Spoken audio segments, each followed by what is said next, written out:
یہ کتاب کراچی سے چھپی، کراچی سے 2 سال پہلے چھپی۔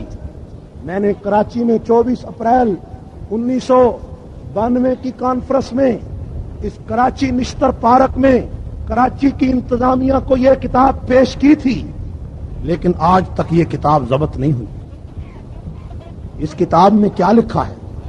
اس کے 12 صفحے کو کھولو، 14 صفحے کو کھولو، 19 صفحے کو کھولو، ساری کتاب ابو بکر کو گالیاں دینے پر مشتمل ہے۔ اس میں لکھا ہے العیاذ باللہ کہ ابو بکر کو بچپن میں ایک نجومی نے کہا تھا کہ ایک آخر الزمان نبی آنے والا ہے، اس کی حکومت قائم ہوگی۔ ابو بکر اس نجومی کے کہنے پر اس نبی کی تلاش میں ہوا۔ کچھ دنوں کے بعد پتا چلا کہ آخر الزمان نبی آ گیا۔ ابو بکر اس لالچ میں کہ نبی آ گیا، میں اس کے ساتھ چمٹ جاؤں، میں دولت حاصل کروں گا، حکومت حاصل کروں گا، نعوذ باللہ۔ چنانچہ ابو بکر نبی سے چمٹ گیا، مکے میں 13 سال نبی کے ساتھ رہا، پھر 10 سال مدینے میں رہا، اور جب نبی فوت ہو گئے تو جلدی جلدی جا کر کرسی پہ قبضہ کر لیا۔ اس ملعون نے لکھا، اس کالے کافر سے کوئی آدمی سوال کرے کہ صدیق نے جب نبی کا کلمہ پڑھا تھا تو صدیق کیا تھا، جب ابو بکر کا جنازہ اٹھا تو کیا تھا؟ ابو بکر نے جب کلمہ پڑھا لاکھوں درم کا مالک تھا، اور ابو بکر کا جب جنازہ اٹھا تو ٹاکیوں کا لباس تھا۔ ابو بکر نے لیا کیا تھا؟ ابو بکر نے دیا کیا تھا؟ کیا وہ باتیں مشکات شریف اور حدیث کی کتابوں میں نہیں ملتی کہ جنگ تبوک میں صدیق نے گھر کا سارا سامان نبی کے قدموں میں رکھ دیا تھا، اور پھر بھی جب نبی نے چندہ مانگا تو ابو بکر سے رہا نہ گیا؟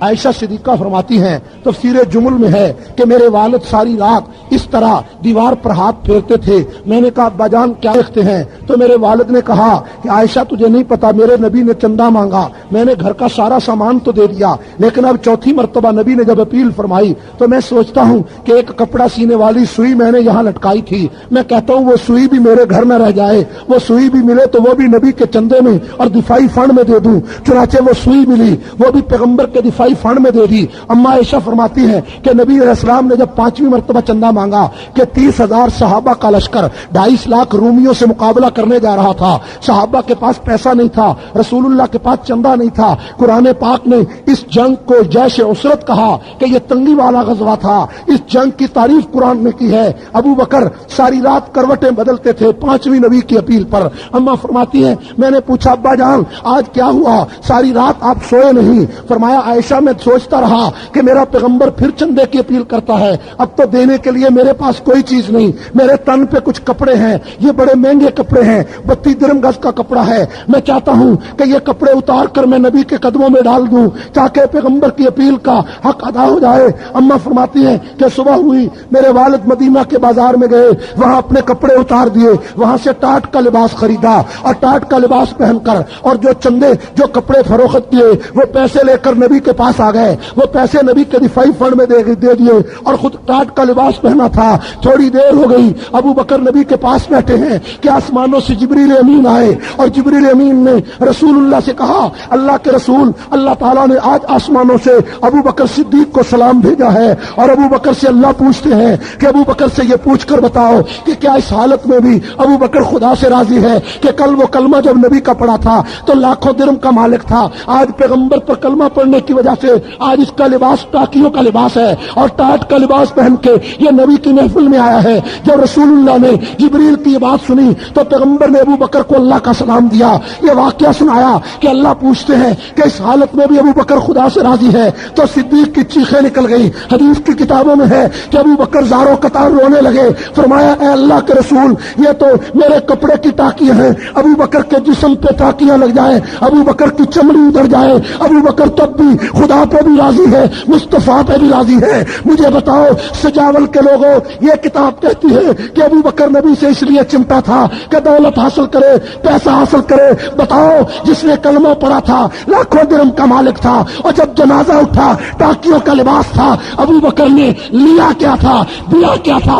آج سجاول کا مسلمان تو خاموش بیٹھا ہے، سنی خاموش ہے، مولوی خاموش ہے، پیر خاموش ہے، چودھری خاموش ہے، تاجر خاموش ہے، افسر خاموش ہے۔ کل قیامت کی صبح کو صدیق نبی کی عدالت میں آئیں گے گے کہ اللہ کے رسول میں نے تو تیرے لیے چمڑے کی ٹاکیاں پہن لی تھی، میں نے تو تیرے لیے تیرے قدموں پہ جان لٹا دی تھی، پاکستان میں میرا نام لکھ کر کتے کے فوٹو بنائے گئے، مولوی خاموش رہے، پیر خاموش رہے، چودھری خاموش رہے، میرا نام لکھ کر جانوروں کے فوٹو بنائے گئے۔ اے اللہ کے رسول تو نے مجھے اپنے مسلح پہ کھڑا کیا تھا، پاکستان میں لوگوں نے مجھے کتا کہا، لوگوں نے مجھے ابلیس کہا، مولوی نہیں بولے، پیر نہیں بولے، چودھری نہیں بولے، تاجر نہیں بولے، تجارت کرتے رہے، مولوی مولویت کرتے رہے، حکمران حکمرانیاں کرتے رہے، اے محمد کلمہ تیرا پڑھتے رہے، میری عزت لٹاتے رہے، میری بے عزتی کرتے رہے، کتابوں میں مجھے کافر کہتے رہے۔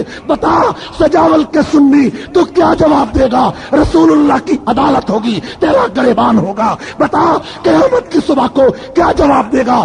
آج تیرے دروازے پہ سپاہی صحابہ تیرا گریبان جھنجھوڑنے آئی ہے، کیوں آئی ہے؟ ہم نے تجھ سے کیا لینا ہے؟ اسی احتجاج پر میرا قائد حق نواز قبر میں اتر گیا، اس کے بچے یتیم ہو گئے، اس کی بیوی بیوہ ہو گئی، اسار القاسمی ان کتابوں پر احتجاج کرتا ہوا ذبح کر دیا گیا، شہید ہو گیا۔ عبدالصمد آزاد شہید ہو گیا، 100 نوجوان شہید ہو گئے، ان کے بچے یتیم ہو گئے۔ چھوٹے چھوٹے بچوں کی لاشوں کو سپاہی صحابہ کے کفن پہنا کر ہم نے قبروں میں اتارا۔ مسلمانوں ہم نے تجھ سے کیا لینا ہے؟ مجھے چڑھتے سورج کی طرح یقین ہے کہ اسی راستے میں مجھے بھی شہید ہونا ہے، اسی راستے میں میرے بچوں نے یتیم ہونا ہے، لیکن آج تیرے دروازے پر اتمام حجت کرنا چاہتا ہوں کہ قیامت کی صبح کو کوئی یہ نہ کہہ دے کہ ابو بکر کو گالیاں پڑی تھی، سجاول کی بستی میں کوئی صدا دینے نہیں آیا تھا۔